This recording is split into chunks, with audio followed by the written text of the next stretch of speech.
నమస్కారం, welcome to I dream. ధర్మ మార్గం విత్ విజిత కార్యక్రమానికి స్వాగతం.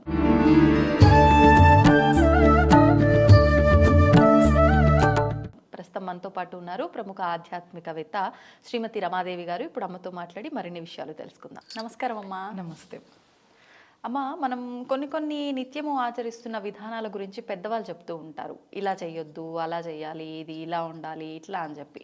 అందులో భాగంగా మంగళవారం శుక్రవారం కనుక వస్తే మాత్రం మనం ఎవ్వరికి కూడా డబ్బులు ఇవ్వకూడదు అని చెప్పి అంటూ ఉంటారు.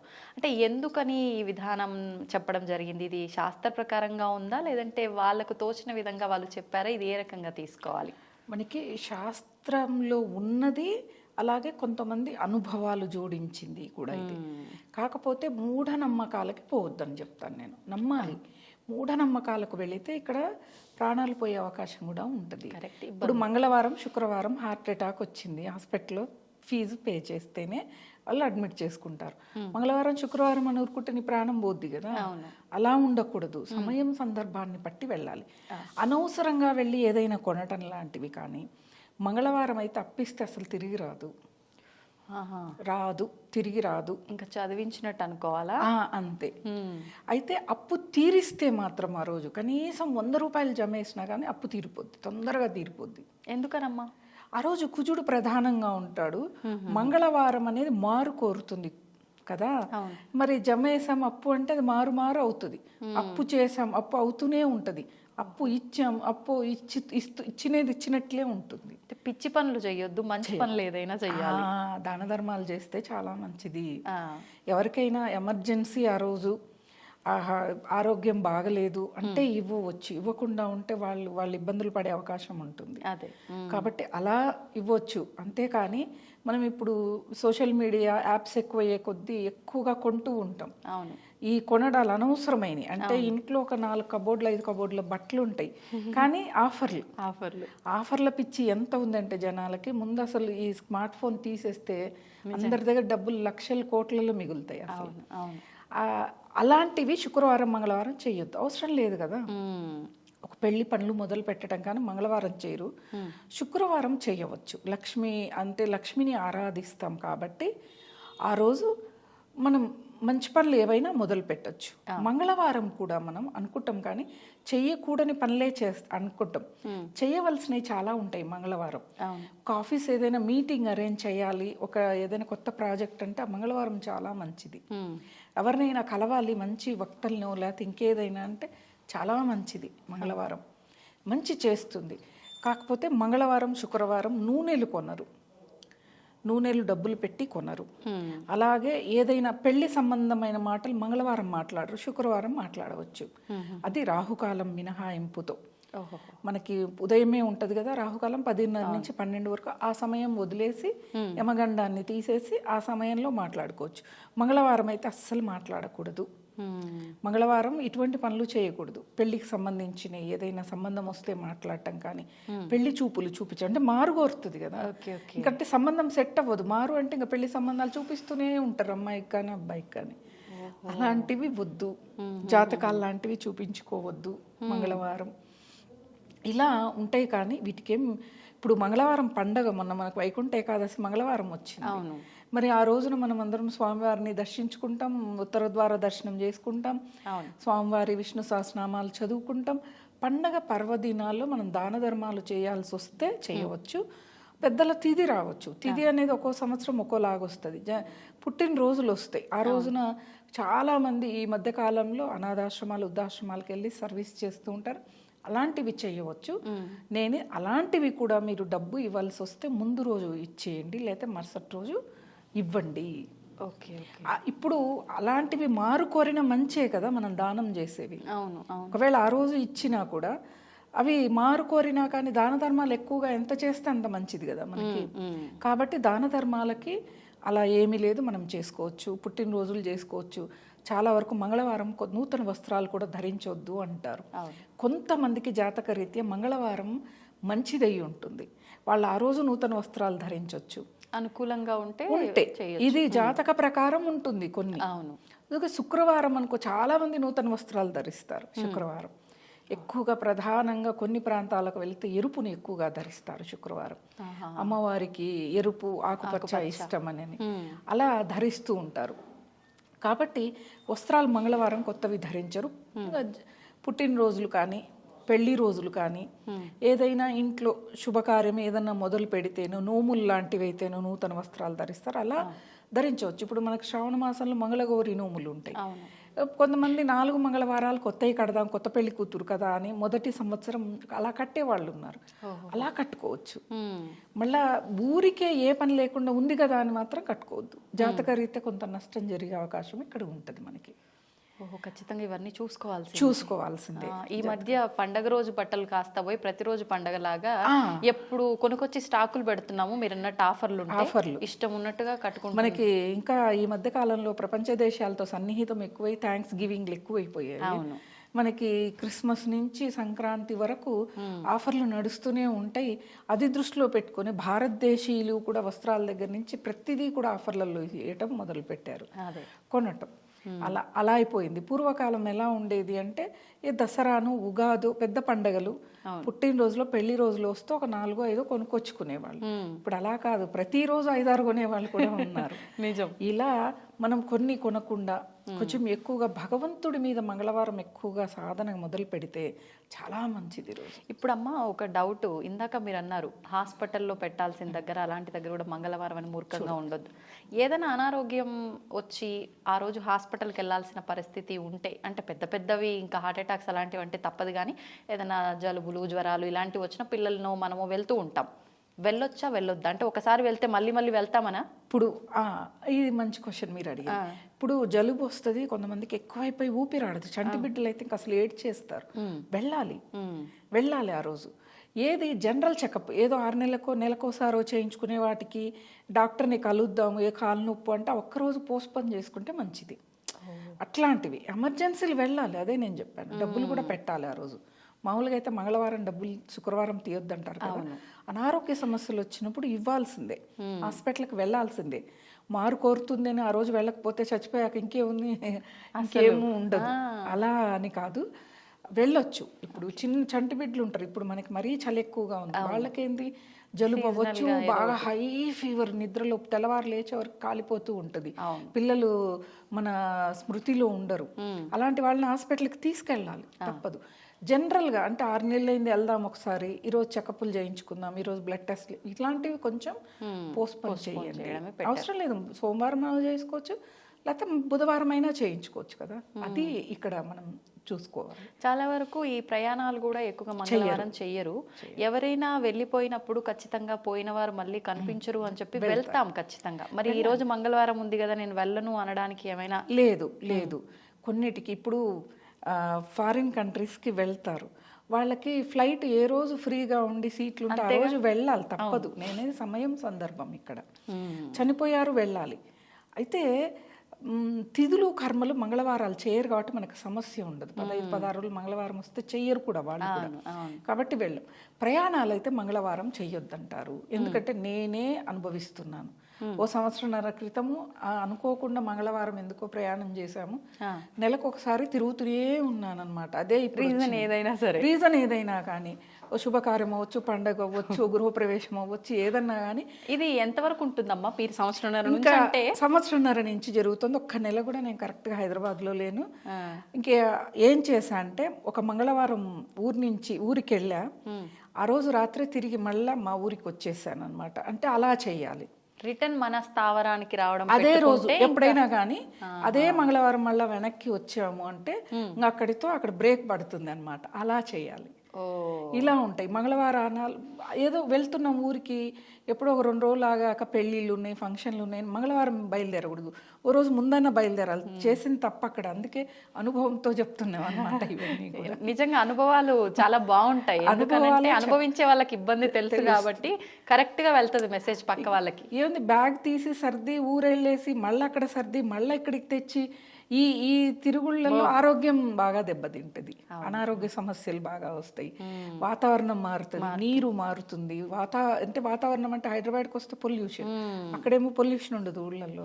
ఒక దగ్గర వెళ్ళి సెట్ అవుతున్నాం అనేలో పక్కన మళ్ళీ ఇటు వచ్చేస్తాం. ఇట్లా చాలా ఇబ్బందులు. ఇలా అలానే నేను ఇప్పుడు మీడియా కూడా దూరం అవటం ఈ సంవత్సరంన్నర నుంచి నేను ఎక్కడ ఇవ్వట్లేదు, నేను స్థిరంగా ఉండట్లేదు అక్కడ. అది కారణం. అందుకే కొన్ని రోజుల్లో పెద్దవాళ్ళు ఎందుకు అంటే ఇక నాలాంటి అనుభవస్తులు రాస్తారు అంతే, మీకు తొందరగా రియలైజ్ అయింది అలా. అమ్మ, లలితా సహస్రనామ పారాయణం ఒకప్పటి సంగతి ఏమో కానీ ఇప్పుడు మాత్రం చాలా వరకు ఆడవాళ్ళంతా కూడా అంటే సామూహికంగా కానివ్వండి, విడిగా వాళ్ళంతటా వాళ్ళు కానివ్వండి, పారాయణ చేసే వాళ్ళు చాలా ఎక్కువ మంది ఉన్నారు. అంటే ఈ భౌతికమైన సుఖాల కోసం, అంటే సంపదలు, ఈ డబ్బు, కోరికలు తీర్చుకోవడం కోసం కూడా మనం ఆరాధనలు, ఈ పారాయణాలు చేస్తూ ఉంటాం. అవన్నీ మనకు సంపదలు కలుగుతాయా పారాయణ చేయటం వల్ల? లేదు అనంటే మోక్షం లభిస్తుందా? అసలు ఎందుకు చెయ్యాలి?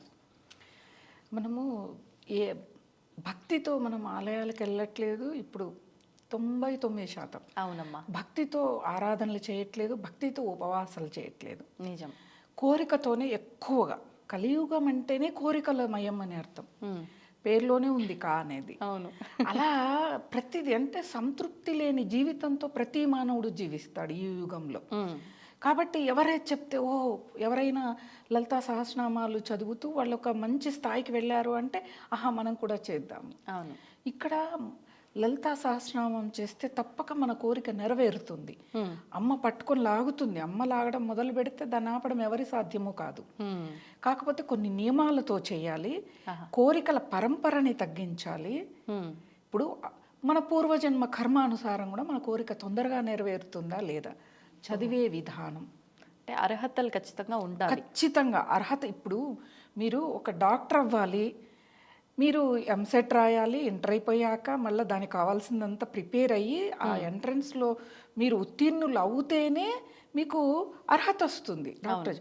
మరి మానవులుగా మనం చేసుకునే వాటికి ఇన్ని అర్హతలు సంపాదించాలి. భగవంతుడి దగ్గరికి మనము ఆ యొక్క శక్తిని మనం పొందాలి అంటే ఎన్ని అర్హతలు సంపాదించాలి. ప్రతి ఒక్కళ్ళు చేస్తూ ఉన్నారు లలితా సహస్రనామాలు. కొంతమంది అంటారు మేము 15 నిమిషాల్లో చేస్తామండి. ఎలా చేస్తావు 15 నిమిషాల్లో? సాధ్యం ఎలా అవుతుంది? అంత పరిగెట్టి చేయటం వల్ల వచ్చే ప్రయోజనం ఏంటిది? తప్పులు దొర్లుతాయి. నిజం. ఎక్కడ ఆపాలి, ఎక్కడ తీసుకోవాలో మనకు తెలియదు. ఇవన్నీ కూడా మనకేమవుతాయి అంటే కొంచెం వెనక్కి లాగుతుంది. అమ్మ కోప్పడుతుంది అని కాదు, అమ్మ కోప్పడ్డం అంటూ జరగదు. మనకు అసలు లలితా సహస్రనామాలు విశేషాలు తెలుసుకోవాలి. నేను అనేది ఒక దేవతను ఆరాధించే ముందు ఆ దేవత యొక్క విశిష్టతను తెలుసుకోండి.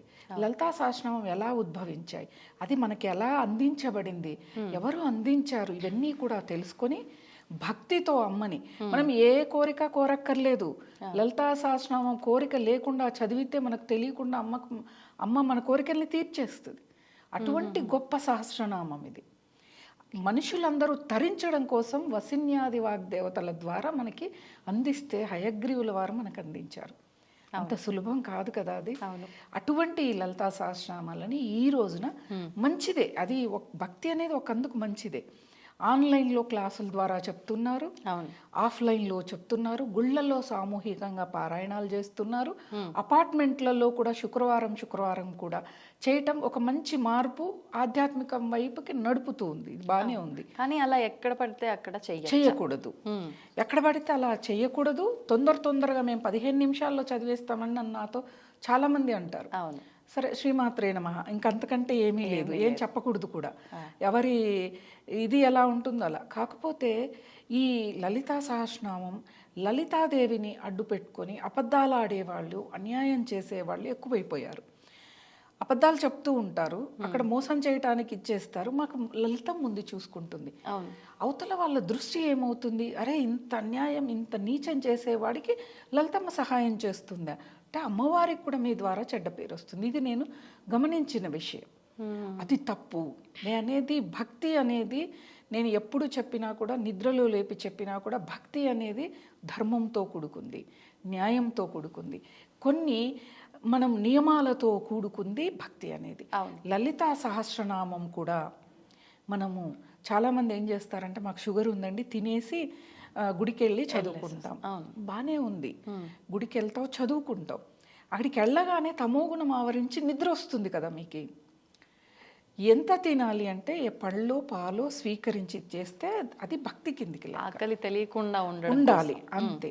అంతేకాని నువ్వు 4-5 దోశలు ఇంట్లోవే కదా, 4-5 పూరీలు ఇంట్లోవే కదా అని తినేస్తే ఆ ఆహారం ఏమవుతుంది, నిద్రకి దారితీస్తుంది. నిజం. ఇక్కడ తమోగుణం ఆవరిస్తే భక్తికి ఆ భగవంతుని పట్టుకోవటానికి అవకాశమే లేదు అసలు. అవును. కాబట్టి లలితా సహస్రనామం అనేది అనేక రకాలుగా ఏ విధంగా చేస్తే అమ్మ అనుగ్రహం కలుగుతుంది, ఏ సమయంలో చేస్తుందో కూడా, చేస్తే కూడా మనకు అనుగ్రహం కలుగుతుందో కనుక్కోవాలి. తల్లే మనము లలితా సహస్రనామాల కంటే ముందు ఎవరైనా కానీ త్రిపుర రహస్యం చదవాలి. త్రిపుర రహస్యం చదివితే అమ్మ యొక్క గుణాల్ని మనం తెలుసుకోగలుగుతాం. అంటే ఇది కూడా అమ్మవారికి సంబంధించి అమ్మనే త్రిపుర అమ్మవారు త్రిపురలో నివసించి ఉంటుంది. ఎక్కడ ఉంటుంది ఆ త్రిపుర? మనలో ఉన్న 3 గుణాల్లో వసించి ఉంటుంది ఆ తల్లి. అసలు ఆ లక్షణాలను తెలుసుకొని లలితా సహస్రనామం అమ్మవారి యొక్క లక్షణాలను తెలుసుకొని చదివితే అద్భుతంగా చేరదీస్తుంది. అయితే ఒకళ్ళని నేను నా జీవితంలో ఒక 20 ఏళ్ల కిందట ఒక ఆవిడ్ని చూశాను. ఎంత పతనం అయిపోయింది కుటుంబము అంటే అంత పతనం అయిపోయి చాలా దీనావస్థకి వెళ్ళిపోయింది. ఎవరు చెప్పారో తెలియదు కానీ ప్రతిరోజు నియమంగా ఎవరింటికి వెళ్ళని, ఒక శుభకార్యానికి వెళ్ళని, ఎక్కడికన్నా వెళ్ళని, ఒక అరగంట ముందు లేచైనా కానీ శుచిగా స్నానం చేసి లలితా సహస్రనామం భక్తిగా చేసి వెళితే కరెక్ట్గా 10 సంవత్సరాలకి వాళ్ళు ఉన్నత స్థాయికి తీసుకెళ్ళింది అమ్మవారు. ఎటువంటి చీకు చింత లేకుండా వాళ్ళ పిల్లల్ని అంత స్థాయికి తీసుకెళ్ళింది. అంటే భక్తి అనేది చిత్తశుద్ధి, భక్తి అనేది ఇక్కడ శరణాగతి కావాలి, ఈ 3 కావాలి. అలాగే నియమాలు పాటించాలి. ఆవిడ ఎవరిని నిందించేది కాదు, ఎవరి నిందని వినేది కాదు. అది మనము దసరా ఎందుకు చేస్తాము? 10 రకాల పాపాలని పోగొట్టుకోవటానికి. విన్న పాపం, మాట్లాడిన పాపం, చూసిన పాపం, చేతులతో ఇట్లాంటి పాపాలు కదా. అలా విన్నా కూడా పాపం వస్తుంది, నేను చేసే సాధనకు అడ్డు అని ఆపేసేది. ఇలా నియమాలతో చేయాలి. అమ్మవారి యొక్క లక్షణాలు తెలుసుకోవాలి. ఏంటిది అమ్మవారు, ఎలా ఆవిర్భావం చెందింది? అమ్మ ముఖ కవళిక నుంచే వసిన్యాది వాగ్దేవతలు ఆవిర్భావం చెందారు. అవును. ఆవిర్భావం చెంది వాళ్ళ చేత అమ్మవారు లలితా సహస్రనామం దేవసభ జరుగుతోంది, దేవతలందరికీ వినిపించమని వాళ్ళని ఆదేశించింది. ఇది అమ్మవారే తన గురించి తను చెప్పమని తెలియాలి భక్తులకి, వాళ్ళు తరించాలి. ఇది మోక్షమో ముక్త్యో ఇంకోటో కాదు. మనం మోక్షం అని మాట్లాడుకుంటున్నాం. మోక్షం వేరు, ముక్తి వేరు. ముక్తి అంటే మరో జన్మ కాదు, భగవంతుల్లో లీనమైపోవటం. మోక్షము అంటే పుణ్యం అయిపోగానే మళ్ళీ వెనక్కి వచ్చి జన్మ తీసుకోవాలి. ఇక్కడ ఈ చిన్న లాజిక్ అనేది మనకు ఉంటుంది. మోక్షం వేరు, ముక్తి వేరు. ముక్తి కోసం మనం ప్రాకులాడాలి, కానీ పలు జన్మలు, చాలా జన్మలు మనకి ఇక్కడ పడుతుంది అది ముక్తి రావటానికి. మోక్షంతో పాటు ముక్తి కూడా ప్రయత్నం అయితే చేయాలి.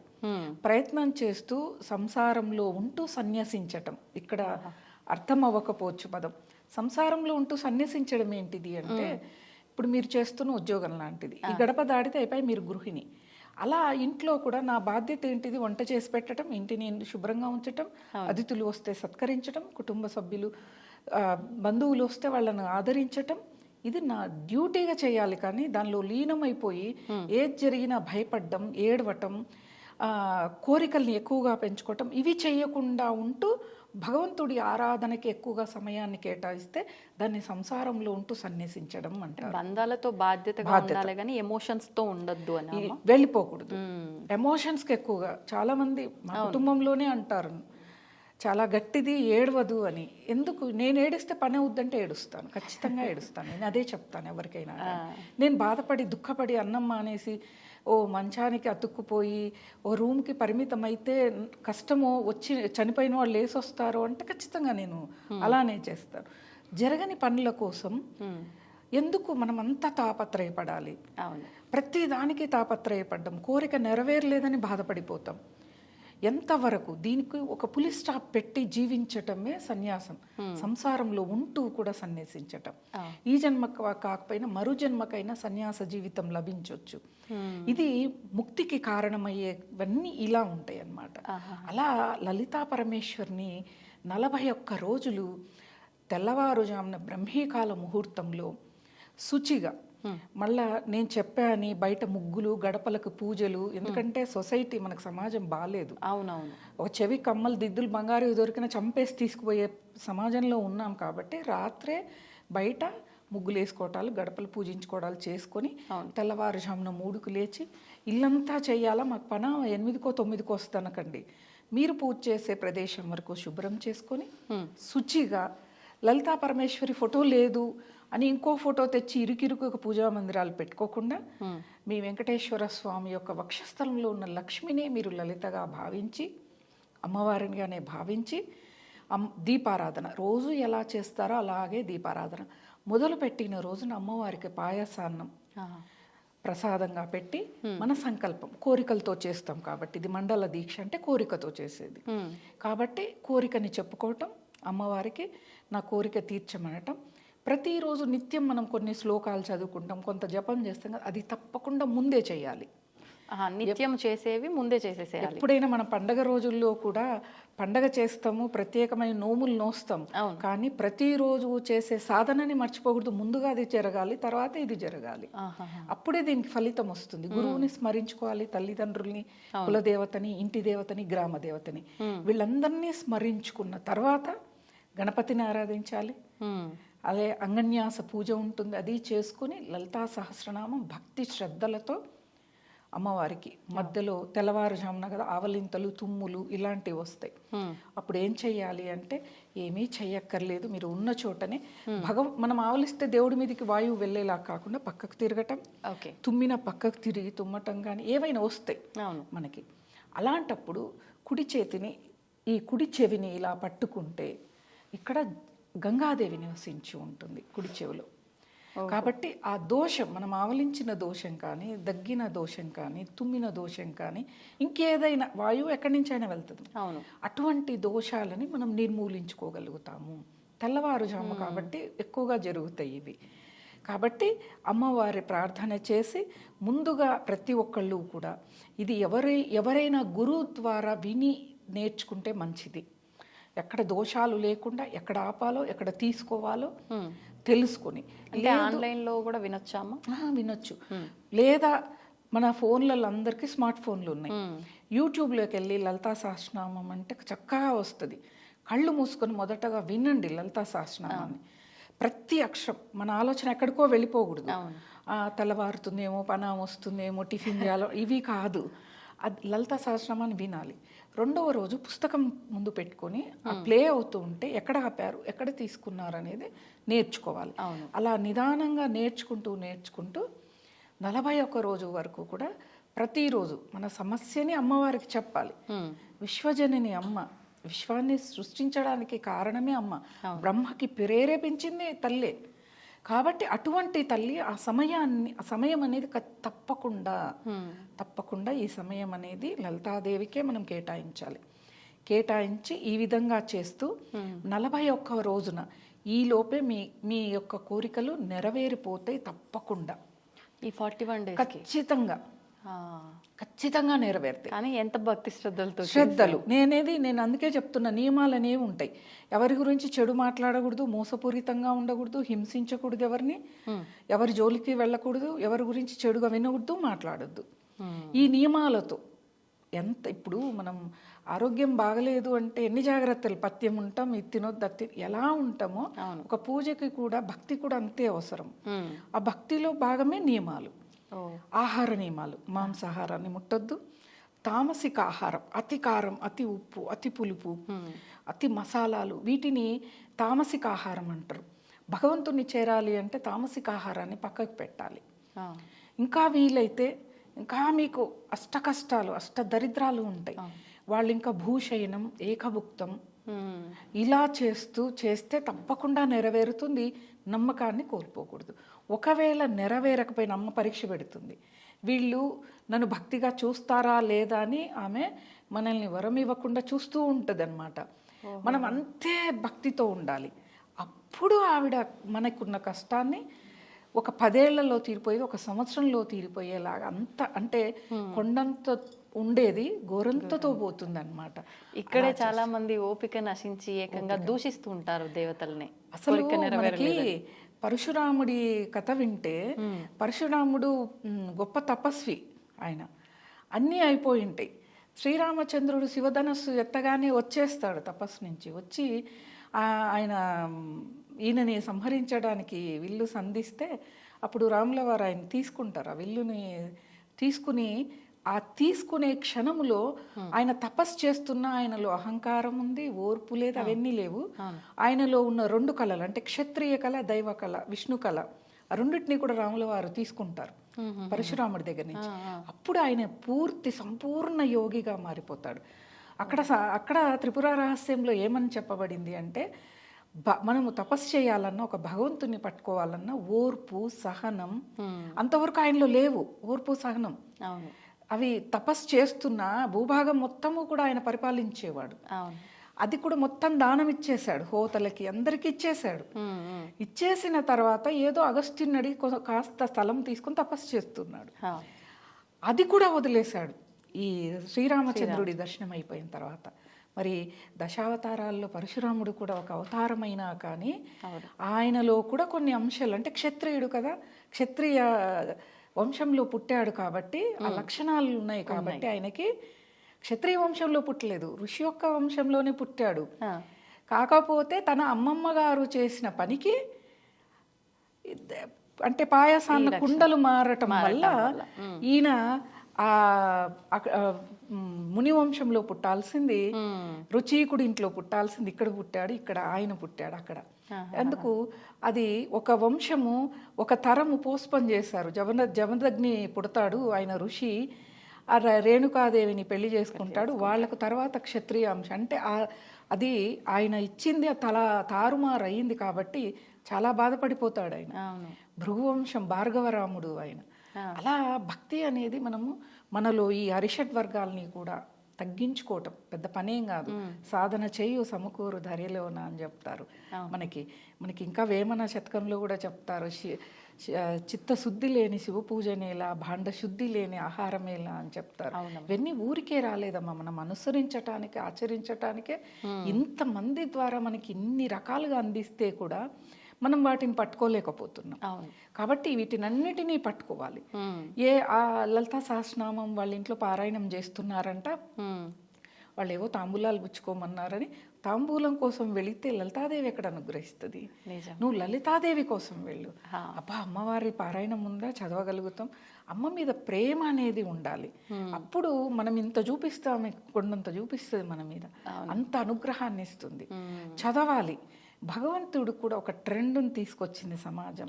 ఒక సమయంలో విష్ణు సహస్రనామం, ఒక సమయంలో లలితా సహస్రనామం, ఒక సమయంలో వారాహిదేవి పూజలు. ఇలా తీసుకురాకూడదు. ప్రతి సమయంలో ప్రతి భగవంతుడు ఒక్కొక్కరికి ఒక్కొక్క రూపంలో అనుగ్రహం లభిస్తుంది. కొంతమందికి గురువును అనుసరిస్తే వాళ్ళు అత్యంత ఉన్నతమైన స్థాయికి వెళ్తారు. ఆ సమయం అనేది కూడా ఉంటుంది. నేను చేశానండి, నాకు దొరకలేంటి, ఇక్కడ అమ్మ మీకు పరీక్ష పెడుతోంది, మీ ఓర్పుకి సహనానికి. ఆమెను పట్టుకుంటావా వదులుతావా అనేది పట్టుకోవాలి. పట్టుకుంటే తప్పకుండా మనకి నెరవేరుతుంది అనమాట. అలాంటి లలితా సహస్రనామం, హయగ్రీవుడు విద్య అద్భుతంగా లభిస్తుంది ఆయన మంత్రం చదివితేనే అంటారు. అటువంటి ఆయన మనకి దీన్ని లభించటం, ఆయన మనకి అందించటం. ఎందుకు ఇవన్నీ కూడా అంటే కలియుగంలో మనుష్యులు యజ్ఞాలు యాగాలు చేయలేరు, భగవన్నామంతోనే తరించడం అనేది మనకు వరం కూడా. అది లేకపోతే ఆ యజ్ఞాలు 10 రోజులు 15 రోజులు చేస్తే నిరాహారంగా చేస్తారు వాళ్ళు. మనకు అవి సాధ్యం కావు అసలు. ఇలా ఇస్తే వీటిని అనుసరించడం కూడా కొన్ని నియమాలతో మనం చేయలేకపోతున్నాం. కాబట్టి నియమాలతో చేయాలి, చేస్తేనే మంచిది. అమ్మ యొక్క అనుగ్రహం అందరికీ తప్పకుండా. ఎవరి మీద ద్వేషం అమ్మ చూపించదు అసలు. ఆమెకు అందరూ సమానమే. కాకపోతే మనం చేసిన పాపాన్ని, కర్మని తొలగించటం కోసం ఆమె కూడా సమయం తీసుకుంటుంది. అంతే కదా. మనం ఎన్నో చేస్తాం కానీ చెయ్యలేదు అంటాం. కాదు, మనిషి తత్వం చెయ్యలేదు అంటది. అదే భగవతత్వం ఏంటిది అంటే చేసిన తప్పును తెలుసుకుని మారటం భగవతత్వం. దీన్ని మనం పట్టుకుంటే అమ్మని పట్టుకోవడం సులభం, మన కోరికలు తీర్చుకోవటం అత్యంత సులభం. వాక్కును కూడా ఇస్తుంది తల్లి. వాక్కు కూడా వాళ్ళు ఏం చెప్తే అది జరిగేటట్టుగా వాళ్ళు సమాజం కూడా రిసీవ్ చేసుకుంటుంది ఆ వాక్కుని. అంటే నలుగురు గౌరవించే విధంగా ఉంటుందన్నమాట. అలా అమ్మవారి ఆరాధన ప్రతి నిమిషం కూడా అమ్మవారి కృతజ్ఞతలు చెప్పుకుంటూ, ఆమె మనకు మంచి చేయని చెడు చేయని అమ్మే కదా, ప్రతి నిమిషం కృతజ్ఞత. ఉదయం లేస్తూనే అమ్మ కృతజ్ఞతలు తల్లి, బాగా చక్కగా నిద్రపోయాను, నీ అనుగ్రహంతో నిద్ర లేచాను. నిద్రలో పోతే ఎవరేం చేస్తారు? అవునవును. మనం బతికి లేచి అమ్మవారి ఫోటోని చూసి ముక్కుతున్నాం కదా, కృతజ్ఞతలు చెప్పాలి కదా. మనము ఎవరైనా ఒక మనిషి చిన్నది ఏదైనా మన ఖర్చు పడేసుకుంటే ఇస్తేనే థ్యాంక్స్ అండి అని చెప్తాం. మరి విశ్వ సృష్టికర్త విశ్వజనని అయిన అమ్మవారు మనకి ఇంత సహాయం చేస్తోంది. ఆరోగ్యం ఉండటం అదృష్టం, అమ్మవారి అనుగ్రహం. పిల్లలు చదువుతున్నారు, అనుగ్రహం. నువ్వు పెద్ద భవంతులు కట్టి రాజులాగా బతకాలనే లేదు కదా అమ్మ అనుగ్రహానికి. ఒకటే చెప్తాను, అనుకుంటారు అందరూ డబ్బులుంటే చాలా బాగా బతుకుతామని. చాలా నీచంగా బతకాల్సి వస్తుంది. అనారోగ్యముతో, సమస్యలతో, టెన్షన్తో, నిద్రలేమితో, ఆహారలేమితో. ఆహారాన్ని తీసుకోవటానికి ఉండదు వాళ్ళకి, అప్పటికే వాళ్ళకి అనారోగ్య సమస్యలు ఉంటాయి. వాళ్ళ డైటీషియన్ పెట్టిన ఫుడ్, పచ్చి కూరగాయలు ఇవే తినాలి. ఒకటే ఆలోచించాలి ఎప్పుడు కూడా. అందుకే మనకి పరిపూర్ణానంద స్వామి ఒక మాట చెప్పాడు ఒకసారి, నేను ఆయన సత్సంగం వింటే. అందరికంటే ధనవంతుడు ఎవరంటే బిచ్చగాడంట. ఎలా వాడు అంటే, వాడు ఏదో వాడికి కావాల్సింది అడుక్కొని వచ్చి రోడ్డు పక్కన పడుకొని ప్రశాంతంగా నిద్రపోతాడు. వాడి బొచ్చను ఎవరు దొంగలించరు, వాడు వేసుకున్న దుస్తులను ఎవరు దొంగలించరు. అదే కోటీశ్వరుడు అనుకోండి, 12-1 గంట వరకు మీటింగ్స్ ఉంటాయి, మళ్ళీ తెల్లవారుజామునే లేవాలి, అన్ని ఆహార పదార్థాలు తినడానికి ఉండదు. అవును. మరి ఎవరు ధనవంతుడు ఇక్కడ అంటే బిచ్చగాడు అని చెప్పాడు. అద్భుతంగా నిద్ర, సమయానికి ఆహారం, వాడికి ఎంత కావాలో అంత అడుక్కుంటాడు, బాగా చక్కగా కూర్చొని తింటాడు, ఏ రోడ్డు పక్కన పడుకొని నిద్రపోతాడు హాయిగా. మరో పూటకి అసలు దిగులే లేదు, ఆలోచనే లేదు, ఎవరో ఒకళ్ళు వేసినా చాలు వాడికి అవుతుంది. మరి వాడు కదా చీకు చింత లేకుండా మనం ఆలోచిస్తే చూడండి, మనం ఎంత జుట్టు కోసం, అందం కోసం ఎంత తాపత్రయపడతాం. ఆ బిచ్చగాడు స్నానం చేయడు, వాడికి జుట్టు బాగుంటుంది. చూడండి, ఎప్పుడైనా గమనించండి, వాళ్ళ ముఖంలో కళ ఉంటుంది. వాళ్ళు ఏ స్క్రబ్లు పెట్టరు, ఏ ఫేషియల్స్ చేయించుకోరు. చూడండి, మరి ఎక్కడ దేనికి ఇక్కడ మనం ఆలోచిస్తే ఎవరు ధనవంతులు అనేది మనకి ఇక్కడ తెలుస్తుంది. అవునమ్మా. కాబట్టి మనం ఇక్కడ ధనం ప్రధానం కాదు, ఎంత అవసరమో అంత అవసరం, అంతే తీసుకోవాలి, అదే అడగాలి అమ్మని. అప్పుడు మనం అడిగిన దానికంటే ఎక్కువ ఇస్తుంది అమ్మ అన్నమాట. ఇక్కడ ధనం కంటే ఎక్కువ ఆరోగ్యం, జ్ఞానం మనకి ఇక్కడ ప్రధానం. ఇవన్నీ కూడా మనం ఆచరిస్తూ అమ్మవారిని పట్టుకుంటే లలితా పరమేశ్వరి తప్పకుండా మనకన్నిటినీ నెరవేరుస్తుంది. ధన్యవాదాలమ్మా. నమస్తే.